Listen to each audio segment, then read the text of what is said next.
चलो सर, सबसे पहले इंडेक्स की तरफ चलते हैं। निफ्टी, बैंक निफ्टी, सेंसेक्स, इन तीनों में ही हमने देखा फ्राइडे के सेशन में थोड़ी कंसोलिडेशन देखने को मिली। आज किस तरह की ओपनिंग आप एक्सपेक्ट कर रहे हैं, और जो हमारे आज के इंडेक्स ट्रेडर्स हैं उनके लिए क्या है सर? जी, तो देखिए, दो तरफ का डेटा बहुत इंपॉर्टेंट है। यूएस में भी आप देखें तो फ्राइडे को पर्सनल कंजम्पशन एक्सपेंडिचर का डेटा आया। हम्म। बाजार ने क्लोजली ऑब्जर्व किया, करीब 220 बेसिस पॉइंट के आसपास की रीडिंग रही। अगर आप देखें तो एस्टिमेट 230 बेसिस पॉइंट के आसपास का था। मंथली बेसिस पर 10 बेसिस पॉइंट की इंक्रीज देखने को मिली। तो जी। अभी भी देखिए, बाजार में करीब 53% मार्केट पार्टिसिपेंट इस होप के साथ बने हुए हैं कि नवंबर में एक और 50 बेसिस पॉइंट का कट आएगा। ना इम्पॉर्टेंट टेस्ट की आगे की ट्रेजेक्टरी कैसी रहती है। बात 50 बेसिस पॉइंट या 25 बेसिस पॉइंट की नहीं है। इम्पॉर्टेंट ये है कि अब पूरे साल में क्या इंटरेस्ट रेट कट्स रहते हैं। पहले भी ये डिस्कस हुआ था कि 375 से 400 बेसिस पॉइंट के आसपास का इंटरेस्ट रेट रह जाएगा एक साल के बाद। तो उसी तरह के इंटरेस्ट रेट कट आपको देखने को मिलेंगे। इस वीक में कई सारे एम्प्लॉयमेंट के डेटा आने हैं, जॉब रिपोर्ट आनी है, जिसके ऊपर बाजार का नजर रहेगा। अब चलो अगर सर। आप निफ्टी बैंक निफ्टी को देखें तो देखिए, फ्राइडे के दिन एफआईआई ने 1200 करोड़ की कैश की सेलिंग की। डीआईआई ने अच्छी खरीदारी की, 6800 करोड़ के आसपास की। एफआईआई ने 1700 करोड़ की इंडेक्स फ्यूचर्स की खरीदारी की और 3600 करोड़ रुपए की स्टॉक फ्यूचर्स की खरीदारी की। इसके अंदर आप देखें तो 378 करोड़ का बैंक निफ्टी फ्यूचर खरीद के गया है एफआईआई। 60 बेसिस पॉइंट का जो है ओआई चेंज है, भी शॉर्ट कवरिंग हुई है। 1210 करोड़ रुपए का निफ्टी फ्यूचर खरीद के गया है एफआईआई, और 216 बेसिस पॉइंट का ओआई चेंज है निफ्टी में, मींस एक लॉन्ग बिल्डअप है। सबसे बड़ा शॉर्ट कहाँ क्लाइंट्स के साइड पे है। देखिए, मैं सभी दर्शकों को कहना चाहता हूँ, कई बार क्लाइंट एफआईआई को बीट कर देता है सर।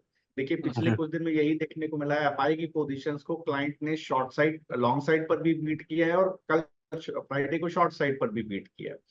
और देखिए, बैंक निफ्टी में मैं कई दिन से शेयर कर रहा था कि जो ऊपर का जोन है, दो दिन मैंने लगातार शेयर किया, 54, 435, 467, ये जो जोन है 54,000 के कॉल राइटर का जोन है, इसको बीच करना थोड़ा मुश्किल हो सकता है। तो आज देखिए क्या बनता है सेटअप। अगर आप देखेंगे तो निफ्टी के अंदर अगर आप देखें तो जो सबसे पहला रेजिस्टेंस बन जाता है 26,270, 285, ये वही जोन है जहां पर कि निफ्टी में आपको देखने को मिला कि 2 दिन निफ्टी इसके ऊपर सस्टेन नहीं कर पाया ना। सपोर्ट कहां पर है? सबसे पहला सपोर्ट आता है 26,070, 26,085। दूसरा नीचे सपोर्ट आता है 26,011, 26,035। नाउ बुलिश बेस है 25,960 के पास, ये किसी भी कीमत पे डेज क्लोजिंग बेसिस पर ब्रीच नहीं होना चाहिए।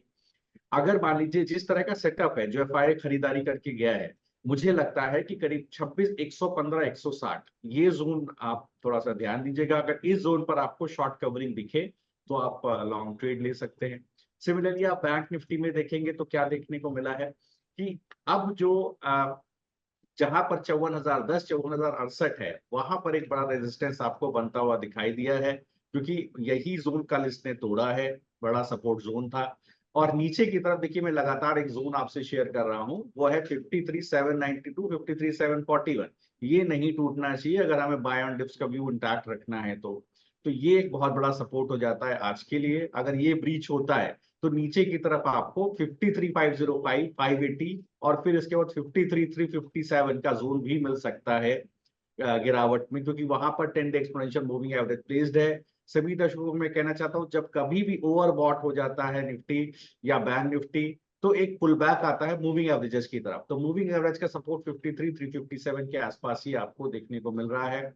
नाउ यहाँ पर देखिए, बैंक निफ्टी में 378 करोड़ की बाइंग हुई है, तो मैं बाय ऑन डिप्स का व्यू रखूंगा, क्योंकि अगर आप ऑप्शन का डेटा भी देखें तो 48% शॉर्ट कॉल बिल्डअप है जो ऊपर के भाव पे हुआ है, और 56% लॉन्ग कॉल बिल्डअप है। मतलब शॉर्ट कॉल जहां ऊपर बिल्ड बना था 54,400 के आसपास, और निफ्टी में करीब 26,270, 285 के आसपास, वो कट सकता है नीचे, प्रॉफिट बुकिंग हो सकती है, और जो 56% लॉन्ग कॉल है वो प्ले कर सकते हैं, और एक बार आपको पुल बैक देखने को मिल सकता है। तो मुझे लगता है जो सपोर्ट लेवल मैंने डिस्कस किया वहां पर ध्यान रखिएगा, वहां से एक पुल बैक पॉसिबल है। बिल्कुल। तो जो भी हमारे इंडेक्स ट्रेडर्स हैं, आप निफ्टी, बैंक निफ्टी जिसमें भी ट्रेड करते हैं, आपके लिए रेजिस्टेंस और सपोर्ट लेवल आपकी स्क्रीन पर है। आप इसको ध्यान में रखते हुए ही आज के दिन में किसी भी ट्रेड में एंटर करें। जी।